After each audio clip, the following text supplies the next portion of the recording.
This is Rick Gailey coming to you from the coach's office, where I'm just poring over video and information, trying to bring you things that you just can't find anywhere else about the state of football in the New Orleans area, including local prep, LSU, Tulane, of course, the New Orleans Saints, all of that from the coach's office. Just to let everyone know, you can get in touch with me, and I encourage you to do this through Twitter at Rick Gailey, RickGaille on Twitter, also at Rick Gailey on Facebook, and through email at rickgailey@gmail.com.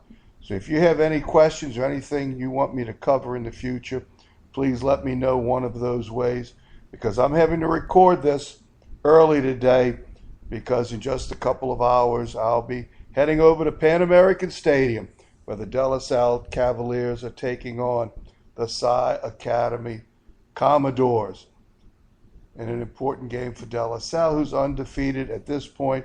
Psi Academy, which only won one game last year, is 3-5 coming into tonight's game over at Pan American Stadium.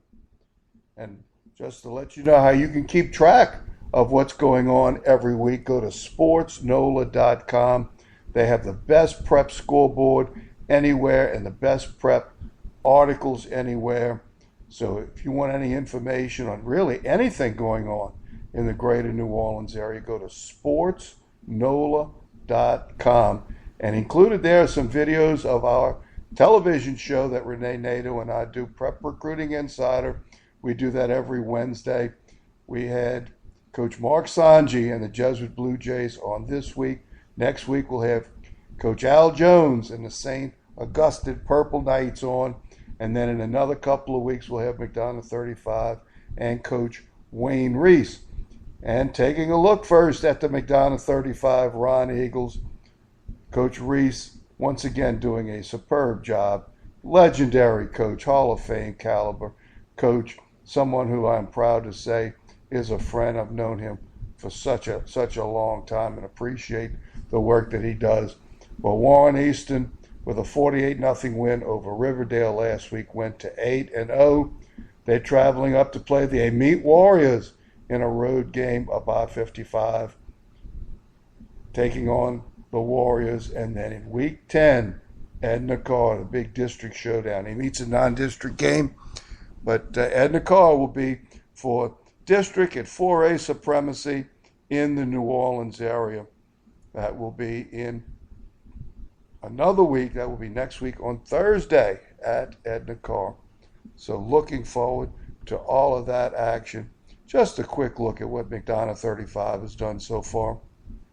Their defense has just been outstanding, giving up 19 in Week 1 to St. Aug, 20 to Slidell in Week 2, and then 6 against Higgins, 13 against Lake Area New Tech, shutting out Carver, 13 points against Belle Chase, only 7 to Warren Easton in winning that game 32-7, and then a goose egg last week beating Riverdale 48-0.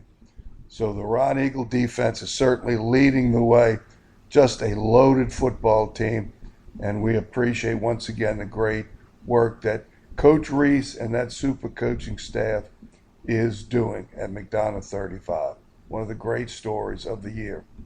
Looking at St. Augustine and the work that they've done so far with Coach Al Jones running the program now. And they go to 4-4 with a terrific win over the Thibodaux Tigers, who came up here from Thibodaux to New Orleans last Saturday. St. Aug winning the game 38-20. Once again to go to 4-4 after a very tough loss to John Curtis, 28-26. When there were 10 turnovers in the game, 5 by each team. Each team had 4 in the first half, as a matter of fact. Curtis scoring 2 defensive touchdowns, St. Aug scoring 1 defensive touchdown in the first half. But before that, winning 3 straight games against Jesuit, Brother Martin, and Shaw. So in district, you have the Purple Knights at 3-1, trailing now John Curtis, who is undefeated in district. and Curtis is taking on Rummel this week in a big Catholic League matchup there. St. Aug this week has Holy Cross, and then Archbishop Rummel in week 10. Always a huge game. I remember that from way back in the day when I was coaching in the same district with St. Aug at Chalmette High School back in the 70s, when Coach Otis Washington was there, and when Coach Washington was there when I was at Rummel as well, coaching against those great St. Aug teams of the legendary Otis Washington, another gentleman who I am happy to claim as a friend. We're looking at having Coach Jones, as I mentioned, in St. Augustine on next week, and we hope to have his son, Chad Jones, on Prep Recruiting Insider as well. That's next Wednesday on WHNO TV 20 here in the New Orleans and Southeast Louisiana area. And you can catch all of the videos, all of the segments from Prep Recruiting Insider at sportsnola.com. Click on videos, click on PRI, and there you have it. All great players and coaches from the New Orleans area. That's a whole lot. It's a lot of fun with Renee Nato. And once again, you get information there you can't find anywhere else. So if you look on those videos, at least you see what I look like and what I'm like hosting a television show. What fun that's been to be retired from coaching and be able to work in radio, television, podcast, also at sportsnola.com doing some writing.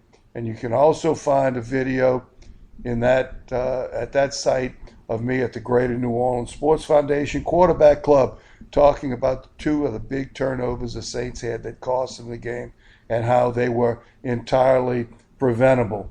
And that analysis will be in great detail. So all that's at sportsnola.com. Let's take a look at some of the games that we have in the area this week. I already mentioned McDonough 35 at a meet, mentioned St. Aug playing Holy Cross. Well, some other games in the area of note. Destrehan is going down the bayou to Thibodaux to play the Thibodaux Tigers. Destrehan, one of the great 5A teams in the state. They're undefeated. Thibodaux's capable, though, on their best night of competing with the great Wildcat teams from Destrehan. Warren Easton is going to Carr this week. Carr has been absolutely dominant the whole year. Coach Bryce Brown just doing an incredible job. And Warren Easton going to Berman Stadium to take on the Carr Cougars. Franklinton is coming into town from the North Shore to play the Jesuit Blue Jays Friday night at Gormley. Mandeville at St. Paul's. A great North Shore rivalry. And another huge district game, this time at the AA level, when the Riverside Rebels come into New Orleans and Old Metairie to play the Country Day Cajuns. Country Day has a stadium on campus. They normally don't have lights, but they're bringing in lights for this game and playing it on Friday night right there on their campus in Old Metairie. Country Day, a huge win last week over their rival Newman, 51-21. Coach Joe Chango has the Cajuns really playing at a high level. And Coach Bill Stubbs with the Riverside Rebels, really one of the dominant teams in AA, not just in New Orleans, but throughout the state. You're certainly going to look at Riverside with their great athletes being able to compete for a state championship. They will be in Division III, is the division that they will be playing in on the select school side. Upriver West St. John is crossing the river to play St. Charles Catholic in a true river parish rivalry. So some great games going on in the area. Once again, here's how you find out the latest information. On Friday night, you could follow us on Ken Trahan's original Prep Football Report. That's at WGSO 990 AM, WGSO.com, or sportsnola.com. Also the TuneIn app for your mobile devices. You could follow the show there. Traversing the state in the best prep coverage anywhere. We actually start at 6 o'clock when Ro Brown and I, on Brother Martin night at Lakeview Harbor Restaurant, right there in Lakeview. Get things kicked off from 6 to 7, and then Ken comes in at 7 o'clock to 11, and Roe and I, along with Ken Trahan, will be with you the whole night long, going right on into a simulcast on the radio of Friday Night Football with Ed Daniels and JT Curtis. Once again, mentioned it's Brother Martin night at Lakeview Harbor. So any Brother Martin Crusaders out there, make sure you tune in to us at WGSO 990 AM, WGSO.com, SportsNola.com, and as I mentioned, the TuneIn app. A look at Tulane last week, their most disappointing game so far this year. They've really been in every game this year and fought some really good football teams down to the wire. But last week going to Tulsa and losing 50-27, really got dominated in all three phases of the game. So that was a disappointing result for the Green Wave, who now have an outside shot at being able to get the 6 wins in a bowl game. They're going to have to finish strong. They should be able to compete with all the teams on the rest of their schedule, except perhaps for Houston, because this week they're playing SMU, even though SMU came up with a big win last week against Houston. So that might be a tough road for Tulane. But Tulane is playing at Ullman Stadium at 3 o'clock. Then Tulane goes to Central Florida for the makeup of the postponed game from October the 7th. So they go to Central Florida at 5 o'clock on November the 5th. Then they have Houston at Houston on the 12th of November. Temple at home to close out the home schedule on the 19th against the Owls. And then they travel to UConn, University of Connecticut, on November the 26th. Struggling, trying to get the 6 wins. Coach Willie Fritz has done just a super job this year in improving the Green Wave.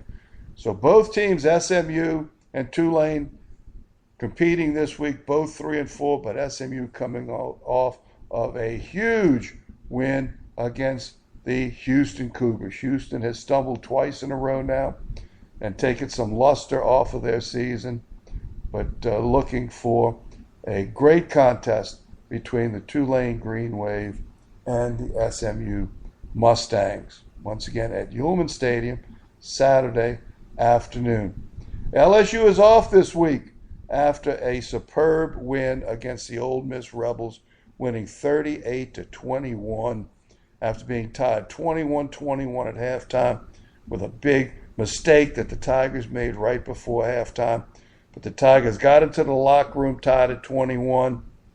Coach Ed Ogeron, who spoke at the Greater New Orleans Sports Foundation Quarterback Club this week along with me, and Dell Demps, as a matter of fact, of the Pelicans. So you could see some great information. All those videos at sportsnola.com. But Coach Ogeron got his team together at halftime and absolutely dominated the Ole Miss Rebels in the second half, winning 38-21. Leonard Fournette, yes, he's still one of the best players in the country. Leonard Fournette ran wild against the Rebels, showed why he is just an outstanding player. And folks, let me tell you, in seeing Leonard for a period of years, what a fine young man he is. And unanimously on the LSU campus, they rave about how much of a help Leonard was, even when he couldn't play, when he was hurt. He didn't just go off in a corner and sulk. He was there for his teammates, helping his teammates, encouraging his teammates, working with them during the week, helping them get better. And hopefully he continues to get healthier, because he is, of course, a difference maker, along with Darius Geis. What a 1-2 punch that is. LSU offense being somewhat more diverse, using all of their players all the way through their roster. That's been the biggest difference with Coach Ogeron taking over. Dave Aranda is doing a spectacular job defensively. To hold the Rebels scoreless last week through an entire half was just unbelievable. That just doesn't happen very often. And Coach Steve Ensminger now just doing a great job with the offense, utilizing all of their talent